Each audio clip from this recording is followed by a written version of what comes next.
This movie is a biopic of every day hard fan. Happy people, ఈరోజు నేను ఇంకా నా ఫ్రెండ్స్ కలిసి ఆంధ్ర కింగ్ తాలూకా మూవీ చూడడానికి వెళ్తున్నాం.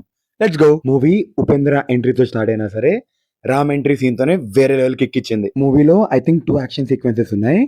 ఫస్ట్ ఫైట్ లో అయితే వాళ్ళ హీరోని ఒక మాట అన్నందుకు గొడవ పెట్టుకుంటాడు, కానీ కొట్టింది అయితే మాత్రం వాళ్ళ ఫ్రెండ్ మీద చేయబడ్డందుకే. హీరో రామ్ పోతినేనికి ఉన్న ఎనర్జెటిక్ స్టార్ట్ చాలా రోజుల తర్వాత ఈ మూవీ జస్టిస్ చేసింది. వీ నో దట్ ఈ movie is a journey of a hero meeting his fan, కానీ దానికన్నా మించి చాలా ఎమోషన్ ఉంది. ఒక ప్యూర్ లవ్ స్టోరీ ఉంది మూవీలో సాంగ్స్ చాలా బాగున్నాయి. దానికన్నా మించి సాంగ్ ప్లేస్మెంట్స్ ఇంకా బాగున్నాయి. హీరోయిన్ భాగ్యశ్రీకి మంచి రోల్స్ పడుతున్నాయి అండ్ అవి మంచి సినిమాలు కూడా.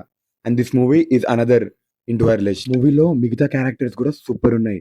రావ్ రమేష్ రోల్ బాగుంది, రాహుల్ రామకృష్ణ రోల్ బాగుంది. అండ్ మూవీ ఫస్ట్ హాఫ్ మొత్తంలో ఉన్న చిన్న చిన్న సెటప్స్ కి సెకండ్ హాఫ్ లో పెద్ద పెద్ద పే ఆఫ్స్ ఇస్తారు అండ్ దట్స్ అమేజింగ్. మూవీలో వీళ్ళు మాట్లాడిన గోదావరి స్లాంగ్ నాకు చాలా అథెంటిక్ అండ్ న్యాచురల్ అనిపించింది. మూవీ సెకండ్ హాఫ్ లో సత్య కామెడీ చాలా బాగుంటది అండ్ మూవీకి రామాయణానికి లింక్ గా ఒక మోనలాగ్ అది కూడా సూపర్ ఉంది. And this is a crazy movie to watch in theatres. రేపు ఇంకో వీడియోతో మళ్ళీ కలుస్తా. బాయ్.